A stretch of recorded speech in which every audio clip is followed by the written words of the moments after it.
हाँ जी, शुरू करते हैं। माई एसक्यूएल को ही कंटिन्यू करेंगे। फंक्शंस हम आज पढ़ेंगे माई एसक्यूएल के डेट एंड टाइम फंक्शंस, जो डेट और टाइम से रिलेटेड फंक्शंस हैं ये पढ़ेंगे। तो एक एक करके हम लोग फंक्शन देखते हैं, विथ एग्जांपल्स देखते हैं, समझिए। तो सबसे पहला फंक्शन क्या है? Current underscore date. दिख पा रहे हो आपको? करंट अंडरस्कोर डेट, इसको कर डेट भी लिख सकते हैं और current underscore date without bracket. ये पहला वाला विद ब्रैकेट है, ये विदाउट ब्रैकेट है। इन तीनों तरीकों में से कैसे भी लिखो एक ही आउटपुट आएगा, एक ही बात है, ठीक है। ये क्या करता है? करंट डेट आपको देगा, आज क्या डेट है वो आपको रिटर्न कर लेगा इन द फॉर्मेट ये वाला YYY MM DD की फॉर्मेट में दे देगा। देखिए अपन ने एक क्वेरी चलाई है, मैंने क्या लिखा है? सेलेक्ट कर डेट, वही है। कर डेट का आउटपुट क्या आ गया? आज की डेट आ गई। कर डेट की जगह अगर मैं लिखता कर डेट +1 तो आज की डेट में एक डेट प्लस हो चुकी है। देखिए इस दिन तारीख थी 10/9/10 था, 10 सितंबर था, अब ये 11 सितंबर हो गया है। एडिशन मल्टीप्लिकेशन जब मैं करता हूँ तो ये डैश वैश हट जाते हैं और मुझे इंटीजर फॉर्मेट में डेट आ जाती है। मैं इसको स्प्लिट कर सकता हूँ। मुझे पता है कि शुरू के 4 डिजिट ईयर के हैं, अगले 2 डिजिट मंथ के हैं और लास्ट के 2 डिजिट डे के हैं। तो हम लोग इसको स्प्लिट कभी भी कर सकते हैं। हमारा कैलकुलेशन हो गया, कर डेट हो गया। चलिए अगला फंक्शन है करंट टाइम, इसको कर टाइम भी बोलते हैं। ये क्या करता है? अपन को प्रेजेंट टाइम देता है in the format hover, minute और सेकेंड। एग्जाम्पल देखिए अपन ने क्या लिखा है, क्वेरी क्या लिखी है? सेलेक्ट कर टाइम, तो मेरे पास ये टाइम आ गया है, ओवर मिनट और सेकेंड में टाइम आ चुका है, ठीक है। आगे चलते हैं। अब डेट फंक्शन। डेट फंक्शन क्या करता है? इसको मैं कोई स्ट्रिंग पास करूंगा, स्ट्रिंग मतलब डेट पास करूंगा जिसमें टाइम भी होगा। डेट और टाइम दोनों मैंने पास कर दिया, उसमें से मुझे ये एक्सट्रैक्ट करके देगा डेट पार्ट। डेट पार्ट निकाल के दे देगा कि इसमें से डेट इतनी है। जैसे एग्जांपल देखिए अपन ने क्या लिखा है? सेलेक्ट डेट, और मैंने इसको क्या पास किया है? एक तारीख पास की है, पूरा ओवर मिनट सेकंड पूरा टाइम के साथ पास की है। तो इस एक्सप्रेशन में से इस डेट फंक्शन ने आउटपुट में क्या किया? सिर्फ डेट पार्ट निकाल के मुझे दे दिया कि इसमें भाई डेट ये है। क्योंकि कई बार हो सकता है ना, जब हम लोग कोई सामान वामान खरीदते हैं शॉपिंग मॉल में और वहाँ पर जो स्कैन करके हमारा बिल बनता है, तो उस बिल में बिल कहीं डेटाबेस में जाके सेव होगा सारा डेटा, और उसके अंदर एक कॉलम होता है कि ये सामान कब खरीदा गया। तो उसमें वो खाली डेट नहीं लिखता है, वो टाइम भी लिखता है। तो मुझे लेकिन अगर कभी डेट निकालनी है खाली सपोज़, तो डेट निकालनी मैं निकाल सकता हूँ। डेट क्यों निकालनी है मैं आपको एग्जांपल देता हूँ। चलो थोड़ा सा अच्छा इंटरेस्टिंग एग्जांपल है। मुझे निकालना है कि भाई साहब 15 जून 2017 को कौन कौन सा सामान बिका था, क्या क्या बिका था। या 15 जून 2017 को, चलो पहले तो यही करते, तो कौन कौन सामान बिका था मैं क्या लिखूँगा? Query select star from orders, जो भी टेबल का नाम मान लो, वेयर। अब ये फंक्शन यूज लूंगा मैं, डेट, और ब्रैकेट में पास कर दूंगा। इस ऑर्डर नाम की टेबल में एक कॉलम था जिसमें डेट और टाइम सेव होता था, तो डेट ऑफ परचेज, उस कॉलम का नाम था DOP। तो मैंने लिखा है वेयर डेट, ब्रैकेट में DOP पास किया, तो ये यहाँ क्या होगा? इस DOP में से डेट निकाल देगा ये। इसको फिर मैंने लिखा इक्वल टू, और मैंने लिख दिया डेट कि 2017 6/15। तो ये क्वेरी क्या चलेगी? डेटा निकालेगा, वेयर कंडीशन चलाएगा, वेयर कंडीशन में क्या करेगा कि डेट ऑफ परचेज में से सिर्फ डेट पार्ट निकालेगा और उसको इक्वल टू चेक करेगा, where date DOP equal to जो मेरी डेट है, तो वही डाटा आएगा। कोई दिक्कत नहीं है, बहुत आसान है। चलिए सेम अब देखिए इसके अंदर एक चीज़ है, अगर आपने जो एक्सप्रेशन पास करना है अंदर एज ए पैरामीटर, वो अगर आपने वैलिड डेट पास नहीं की, कोई गलत एक्सप्रेशन पास कर दिया, तो आउटपुट आएगा नल। देखिए यहाँ देखते हैं हम लोग एग्जांपल के अंदर। इस सेकंड एग्जांपल में देखो मैंने सेलेक्ट डेट, ये डेट मैंने फॉर्मेट गलत लिख दिया, तो आउटपुट क्या आ गया?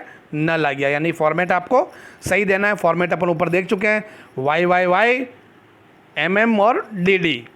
चलिए आगे चलते हैं। अगला क्वेश्चन, डेट डिफ। ये क्या करता है? 2 डेट के बीच में डिफरेंस निकालता है, नंबर ऑफ डेज बता देगा आपको कि इन दो, इसमें मैं पास करता हूँ डेट 1 डेट 2, तो ये क्या निकालता है मुझे? डेट 2 माइनस डेट 1, इन दोनों को माइनस करेगा और इसमें नंबर ऑफ डेज जितने भी आएंगे वो मुझे रिटर्न कर देगा।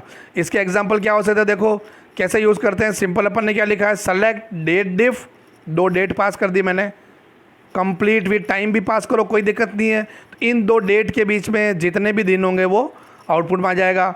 मैं इसको ऐसे भी लिख सकता हूँ, सेलेक्ट डेट डिफ, सिर्फ डेट पास करूँ, टाइम पास नहीं करूँ। अब इसका प्रैक्टिकल एग्जांपल क्या होगा, क्या है कि हमारे पास एक टेबल है ऑर्डर नाम की, उसमें 2 कॉलम है कि आदमी ने कितनी तारीख को ऑर्डर दिया और कितनी तारीख को सामान वाकई में ख़रीदा। हो सकता है 4 दिन पहले ऑर्डर दे दिया हो कि भाई ये सामान तैयार रखना, तो मुझे नंबर ऑफ़ डेज़ निकालने हैं कि आदमी ने ऑर्डर कब दिया और कब ख़रीदा। तो देखो क्या क्वेरी लिखी है, सेलेक्ट, कॉलम का नाम लिख दिए, फिर क्या लिखा, डेट डिफरेंस बिटवीन, दोनों कॉलम का नाम लिख दिया मैंने, कोई दिक्कत नहीं है। तो ये लाइव ऐसे डेट वाले फंक्शंस क्वेरीज में काम आते हैं। अगला फंक्शन है डे, या इसको डे ऑफ मंथ भी कह सकते हैं और डे भी कह सकते हैं। ये क्या करता है, आप इसको एक डेट पास करोगे, उसमें से ये बता देगा कि आज तारीख क्या है, इंटीजर पार्ट बताएगा। देखो एग्जांपल देखो कि समझ में आएगा। ये देखो मैंने सबसे पहले क्या लिखा है, क्वेरी चलाइए, सेलेक्ट कर डेट। कर डेट क्या करता है, करंट डेट दे देता है। तो मेरे पास करंट डेट क्या आ गई है, 10 सितंबर 2020। अब इस 10 सितंबर 2020 में मैं बोलूँ भाई आज डे कौन सा है, तो 10 डे है ना भाई, डे या डे ऑफ मंथ, इस महीने का कौन सा दिन है, 10वां दिन। डे कौन सा है, 10। तो अब देखो इसी क्वेरी को देखो मैंने क्या किया, थोड़ा सा कर डेट को ही देखो मैंने पास किया है। क्या लिखा है, सेलेक्ट डे फंक्शन, डे निकालो किस में से, कर डेट में से। तो ये 10 आ गया क्योंकि तारीख 10 ही थी। तो डे क्या करता है, मुझे डे निकाल के देता है। आगे चलते हैं। इसी तरीके से यहाँ पर देखो मैंने अगर हार्ड कोड लिखा होता, सेलेक्ट डे, पूरी डेट लिख दी, तो इसमें से इसने 23 निकाल के दे दिया डे, ठीक है।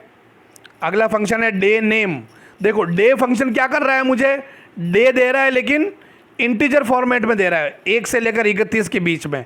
डे नेम मुझे क्या करेगा, इंग्लिश टाइप दे देगा। जैसे इंग्लिश टाइप कैसे देगा कि भाई 10 सितंबर को बृहस्पतिवार था, थर्सडे था, तो मैंने क्या लिखा है, select day name, day name निकालो किस में से, कर डेट में से, तो वो थर्सडे था। तो देखो ये इंग्लिश टाइप आउटपुट आ गया थर्सडे, ठीक है।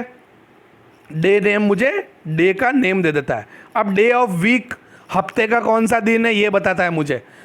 कैसे बताएगा, हफ्ते का कौन सा दिन है, यानी ये मान के चलता है कि संडे हफ्ते का पहला दिन है, मंडे दूसरा, ट्यूसडे तीसरा, एंड सो ऑन। तो मैं इसको डेट पास करता हूँ सिंपल, और ये मुझे बता देता है कि वो वाला पर्टिकुलर डेट हफ्ते का कौन सा दिन था। चलिए देखते हैं हम लोग। हमारे यही वाला फंक्शन है कर डेट। कर डेट के अंदर मैंने निकाला है डे ऑफ वीक, हफ्ते का आज कौन सा दिन है, 5वां दिन है।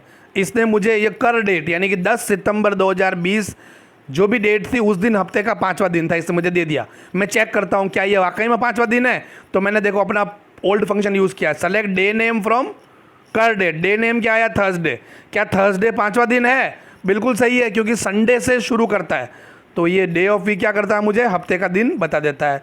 कई प्रोग्राम होते हैं जहाँ हमें इन टाइप की ज़रूरत पड़ती है कि भाई हमारा सॉफ्टवेयर सैटरडे संडे, जैसे हम लोग बड़े पिक्चर देखने जाते हैं सिनेमैक्स वगैरह में, बड़े शो हॉल के अंदर जाते हैं, तो वहाँ पर क्या टिकट की दर दिन के हिसाब से डिसाइड होती है कि भाई शनिवार रविवार को अलग टिकट लगेगा, अलग किराया लगेगा, शुक्रवार को अलग लगेगा, मंडे अलग लगेगा। तो वहाँ पर मुझे डे ऑफ वीक की ज़रूरत पड़ सकती है, ठीक है। अगला फंक्शन है डे ऑफ ईयर। भाई साल का कौन सा दिन है, साल में 365 दिन होते हैं। आज अगर जनवरी की 5 तारीख है, इसका मतलब साल का कौन सा दिन है, 5वां दिन है। फरवरी की 6 तारीख है, इसका मतलब कौन सा दिन है, साल का। तो 31 दिन तो जनवरी के गिन लो और 5 ये और ऐड कर लो। तो बेसिकली ये डे ऑफ ईयर बताता है। देखिए मैंने लिखा है क्वेश्चन, एग्जाम्पल लिखा है सेलेक्ट डे ऑफ ईयर, मैंने डे पास किए, यहाँ पर आप कर डेट भी पास कर सकते हो। तो इसमें मैंने क्या लिखा है, 2 जनवरी 2020। तो डे ऑफ ईयर कौन सा है, ये इस साल का दूसरा दिन ही है क्योंकि डेट 2 जनवरी है, ठीक है। डे ऑफ ईयर हो गया है। अगला फंक्शन है मंथ। ये मुझे किसी भी डेट में से मंथ निकाल के देता है कि आज ये मंथ कौन सा चल रहा है। देखिए एग्जाम्पल देखो समझ में आ जाएगा। क्या लिखा है, सेलेक्ट मंथ फ्रॉम दिस, तो ये 2 जनवरी था, तो मंथ कौन सा है, ये जनवरी मंथ है, कोई दिक्कत नहीं है। वह 1 से 12 के बीच में मुझे ये मंथ देगा, ठीक है। मंथ का नेम, नाम से पता चल रहा है, ये मुझे मंथ का नेम देगा। जैसे कि मैंने डेट पास की तो इसने मंथ का नेम दे दिया कि भाई ये सितंबर चल रहा है, सेलेक्ट मंथ नेम, मैंने कर डेट पास कर दी, कोई दिक्कत नहीं है। चलिए आगे चलते हैं। ईयर, ईयर मुझे क्या करेगा, डेट में से ईयर निकाल के दे देगा। देखो हम लोग मंथ निकाल चुके हैं, डेट में से डे निकाल चुके हैं, अब हम ईयर निकाल रहे हैं। तो ईयर देखो इसने क्या किया है, सेलेक्ट कर डेट में से ईयर निकालो, तो 2020 आउटपुट आ गया, ईयर भी निकाल दिया। चलिए आगे चलते हैं। अब एक बहुत इंपॉर्टेंट फंक्शन है नाउ। नाउ क्या करता है, मुझे डेट और टाइम, करंट डेट और टाइम दोनों देता है। हमने अभी जो फंक्शन पढ़ा था ऊपर करंट डेट, वो सिर्फ करंट डेट देता है। एक फंक्शन हमने पढ़ा था करंट टाइम, वो हमें सिर्फ प्रेजेंट टाइम देता है। लेकिन नाउ क्या करता है, हमें दोनों देता है। तो मैंने जैसे ही किया सेलेक्ट नाउ, इसको कोई पैरामीटर पास करने की जरूरत नहीं है, ये मुझे आज की डेट और प्रेजेंट टाइम दोनों दे देगा, कोई दिक्कत नहीं है। नाउ के अंदर मेरे पास दोनों आ जाते हैं। ये नाउ फंक्शन का यूज़ किया है, देखो वही वाला मैंने बताया था, शॉपिंग मॉल में हम लोग सामान खरीद रहे हैं, रेलवे स्टेशन पर टिकट खरीद रहे हैं, हमारे टिकट पर लिखा रहता है आपने कितनी तारीख को कितनी बजे ये टिकट खरीदा, यानी वो डेटा जाके डेटाबेस में सेव हो रहा है। तो वो सेव करने के लिए मुझे, जब मैं इंसर्ट क्वेरी चलाता हूँ तो इंसर्ट इनटू टेबल का नाम वैल्यूज़ में, वैल्यूज़ मुझे देनी पड़ती है, वैल्यूज़ देनी पड़ती है, यानी मुझे वो डेट के ऊपर भी वैल्यू देनी पड़ेगी। तो मैंने डेट में क्या लिख दिया, सिंपल लिख दिया मैंने नाउ, तो नाउ की वैल्यू वहाँ पर इंसर्ट हो जाएगी। नाउ की वैल्यू इंसर्ट हो जाएगी मतलब करंट डेट और टाइम वहाँ पे जाके इंसर्ट हो जाएगा, ठीक है। चलिए नाउ हो गया है। सिस डेट, सिस्टम डेट, ये भी मुझे करंट डेट और टाइम ही देता है जैसा कि नाउ देता था। नाउ भी मुझे करंट डेट और टाइम देता है, सिस डेट भी मुझे करंट डेट और टाइम देता है। तो फिर दोनों में फ़र्क क्या है, अगर ये एक ही काम करते हैं तो मैंने अभी ऊपर आपको बहुत सारे ऐसे फंक्शंस बनाए हैं जो कई नाम से होते हैं लेकिन एक ही काम करते हैं, हमने उन्हें एक साथ लिखा है। जैसे कि ये देखिए, ये वाला फंक्शन कहाँ गया, बहुत ऊपर चला गया। ये देखिए, जैसे ये 2 फंक्शन है एक ही काम करते तो मैंने एक साथ लिख दिया।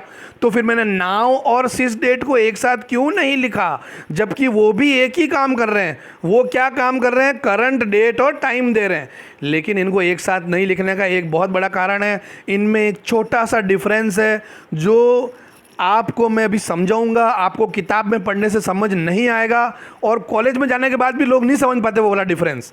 इसलिए इसको ध्यान से सुनो, इनमें क्या डिफरेंस है और कहाँ ये चीज़ यूज़ होती है। अब देखो होगा क्या, मैं आपको सबसे पहले एक एग्जाम्पल देता हूँ। भाई आप एक IT कंपनी में काम करते हो, मोबाइल का SMS भेजने का आपका सॉफ्टवेयर है, मोबाइल से SMS भेजते हैं हम लोग कमर्शियल ऐड वाले, ठीक है। मेरे पास 1 लाख मोबाइल नंबर हैं, उन 1 लाख मोबाइल्स पर मुझे एक मैसेज भेजना है कि भाई आप ये सामान खरीदिए, इस पर बहुत बड़ा डिस्काउंट चल रहा है, ठीक है। मेरी कंपनी उन 1 लाख लोगों को मैसेज SMS भेज देगी, SMS 1 लाख लोगों को गया, कोई दिक्कत नहीं है।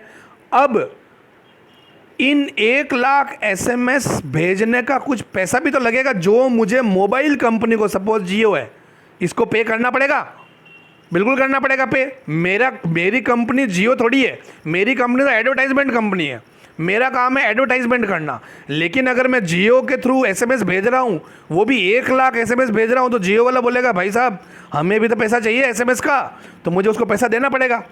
तो मुझे पैसा देना है तो मुझे रिकॉर्ड रखना पड़ेगा, 1 लाख SMS वाकई में गए नहीं गए, कितनी तारीख को मैंने भेजे। और हम तो एडवर्टाइजमेंट कंपनी, तो हम तो रोज़ मैसेज भेजते हैं, तो मुझे पूरा रिकॉर्ड रखना पड़ेगा। भाई 3 तारीख को हमने 1 लाख मैसेज भेजे थे, 4 तारीख को हमने 6 लाख मैसेज भेजे थे, तो उस हिसाब से हम लोग जियो को पेमेंट करेंगे, ठीक है। यहाँ तक भी कोई दिक्कत नहीं है।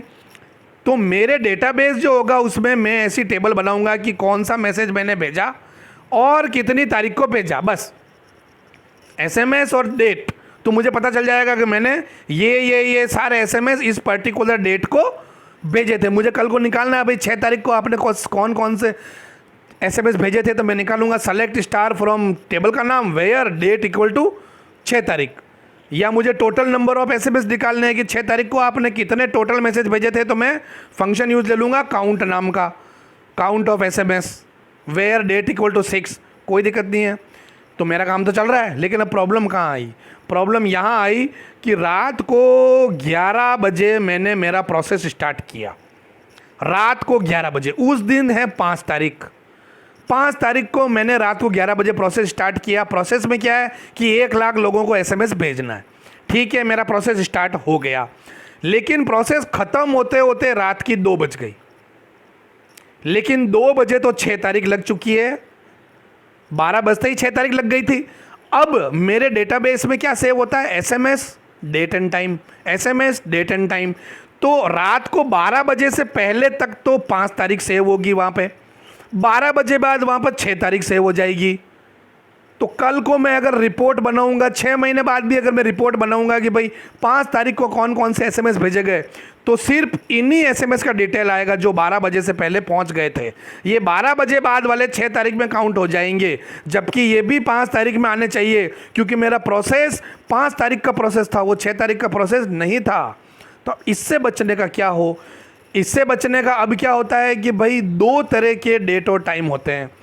एक तो मैं ये चाहता हूँ मेरी जो टेबल है जिसमें मैं एसएमएस और डेट टाइम स्टोर करता हूँ टेबल के अंदर, मैं चाह रहा हूँ कि मेरा जब प्रोसेस शुरू हुआ वो वाला डेट और टाइम उठा ले, और उसी डेट और टाइम को प्रोसेस जब तक ख़त्म ना हो तब तक चलने दे। प्रोसेस शुरू होने पे जो डेट और टाइम था, उसी डेट और टाइम को प्रोसेस ख़त्म होने तक चलने दे। अब मेरा प्रोसेस अगर 5 तारीख को शुरू हुआ है तो इसने डेट और टाइम 5 तारीख की उठा ली। अब ये प्रोसेस भले ही 6 तारीख को ख़त्म हो रहा है, लेकिन वो 5 तारीख के डेट और टाइम उठा चुका था, और वो वैलिड रहेगी जब तक ये प्रोसेस चलेगा। तो भले ही एक्चुअल में 6 तारीख लग चुकी है, लेकिन मेरे प्रोसेस के लिए तो अभी तक 5 तारीख ही है। अगर ऐसा हो तो मेरे लिए बहुत बढ़िया है, तो मेरे लिए जो प्रोसेस स्टार्टिंग की टाइम था, डेट था, वही जाएगा, तो मेरे प्रॉब्लम नहीं आएगी। लेकिन यह हो क्या रहा है कि एग्जैक्ट डेट और टाइम निकाल रहा है। भाई जब मेरा प्रोसेस शुरू हुआ तब 5 तारीख थी, बीच में पहुंचा तब तक 6 तारीख हो गई, तो ये क्या कर रहा है, यहाँ तो 5 तारीख इंसर्ट कर रहा है, यहाँ 6 तारीख इंसर्ट कर रहा है। तो यही फर्क है सिस डेट और नाउ के अंदर। इनमें से सिस डेट क्या करता है, एग्जैक्ट टाइम देता है, अभी क्या टाइम हो रहा है, आपका प्रोसेस कब शुरू हुआ था उससे कोई मतलब नहीं है। और नाउ क्या करता है, प्रोसेस को शुरू होने की टाइम लेता है, और वही टाइम चलाएगा जब तक आपका पूरा प्रोसेस ख़त्म नहीं हो जाएगा। तो हमने एक क्वेरी लिखी, देखो ये सीखने के लिए, एक स्लीप नाम का हमने फंक्शन लिया है। स्लीप क्या करता है कि प्रोसेसर को रोक देता है, आइडल कर देता है, बस बैठ जा। कंप्यूटर उस टाइम आपका कुछ भी नहीं करेगा, बस वो हैंग हो जाएगा। कितने टाइम तक के लिए हैंग होगा, अंदर मैं पैरामीटर पास करता हूँ इन सेकेंड, मैंने 2 पास किया, यानी कि 2 सेकेंड तक मेरा कंप्यूटर हैंग हो चुका है, स्लीप मोड पे चला गया है, कुछ काम नहीं कर रहा है। तो मैंने देखो क्वेरी चलाई है, सेलेक्ट सिस डेट, यानी सिस डेट निकालो, उसके बाद 2 सेकेंड के लिए कंप्यूटर को स्लीप करो और फिर से सिस डेट निकालो। तो आउटपुट देखिए आप, डेट तो सेम आएगी, 42 सेकेंड था, 2 सेकेंड का स्लीप करने के बाद आउटपुट में क्या आ गया है, 44 आ गया है, पहले 42 था। देखो 2 सेकेंड का गैप आ चुका है। इससे हमें क्या पता चलता है कि ये जो सिस डेट नाम का फंक्शन है, ये एग्जैक्ट डेट और टाइम लेता है, एग्जैक्ट करंट डेट और टाइम लेता है। ये प्रोसेस जब शुरू हुआ था तब 42 सेकेंड थे, वो वाला टाइम ये प्रोसेस के एंड तक रिटेन नहीं करता है, ये प्रेजेंट टाइम निकालेगा। लेकिन यही चीज़ अगर मैं नाउ में करूं, चलो अपन लोग इसी चीज़ को हम नाउ में करते हैं। मैंने क्या किया, सेलेक्ट नाउ, 2 सेकेंड का स्लीप दिया, वापस नाउ प्रिंट किया, तो ये स्लीप होने से पहले क्या टाइम था, 6:39:09 प्रोसेस ख़त्म हुआ, जिसमें कि 2 सेकेंड का स्लीप भी हो चुका है, तो भी वही टाइम है अभी तक। इसने यानी नाउ क्या करता है, प्रोसेस के शुरुआत में टाइम उठा लेता है और उस टाइम को रिटेन करता है, मेंटेन करता है तब तक जब तक कि पूरा प्रोसेस ख़त्म ना हो जाए। तो हमारे इस एसएमएस वाले केस में हमें क्या करना चाहिए था, हम जब इंसर्ट कर रहे हैं तो वहाँ हमें क्या लिखना चाहिए, नाउ लिखना चाहिए। अगर हमने सिस डेट लिख दिया तो वो एरर है, वो गलत है, MySQL एरर नहीं देगा, लेकिन ये आपका आउटपुट गलत आएगा, लॉजिकल एरर हो गई है, ये रिपोर्ट गलत जनरेट होगी। तो ऐसा नहीं है कि सिस डेट का कोई यूज़ ही नहीं है, सिस्टम डेट, सिस डेट का भी यूज़ होता है। कोई ऐसा सॉफ्टवेयर होगा जहाँ पर आपको एग्जैक्ट डेट ही चाहिए, तो वहाँ पर हम लोग यूज़ लेंगे सिस डेट और नॉर्मल केस में यूज़ लेंगे नाउ, ठीक है। तो अब इसके और भी मैं कुछ इन डेट और टाइम फंक्शंस के प्रैक्टिकल यूजेस बताता हूँ। सपोज मेरी एक कंपनी है, उस कंपनी में मुझे रिपोर्ट निकालनी है कि भाई सन 2005 के दिसंबर महीने में किस किस ने ज्वाइन किया था, सन 2005 के दिसंबर महीने में किस किस ने ज्वाइन किया था। तो मैंने लिखी query select star from EMP, EMP मेरी टेबल है, कोई बात नहीं। वेयर मंथ निकालो डेट ऑफ ज्वाइनिंग में से, वो होना चाहिए 12 यानी दिसंबर, एंड कंडीशन लगा दी मैंने ईयर डेट ऑफ ज्वाइनिंग का 2005, यानी ये क्वेरी क्या निकाल रही है 2005 दिसंबर में ज्वाइन करने वाले एम्प्लॉय की डिटेल। तो ये मंथ और ईयर फंक्शन देखो ऐसे यूज़ होते हैं। इसी तरीके से मुझे एक अगला निकालना, स्टूडेंट नाम की टेबल में से उन लोगों का डिटेल निकालनी जिनका ईयर डेट ऑफ बर्थ 2020 हो। तो मैंने क्या लिखा है, डेट ऑफ बर्थ के कॉलम में से ईयर निकाल दिया, उसको चेक किया क्या वो 2020 है। तो मेरी ये क्वेरी क्या रिजल्ट देगी, स्टूडेंट का डिटेल जिनका डेट ऑफ बर्थ 2020 के अंदर है। तो ये प्रैक्टिकल एग्जांपल्स हैं, ऐसे तुम्हारे क्वेश्चंस आएंगे बोर्ड में, आपको ये क्वेरी बनाना आनी चाहिए। होप ये चैप्टर आपको पसंद आया होगा, देखो इसको पढ़ो, कोई डाउट है तो पूछो, और अगले चैप्टर में फिर से मिलेंगे। बाय।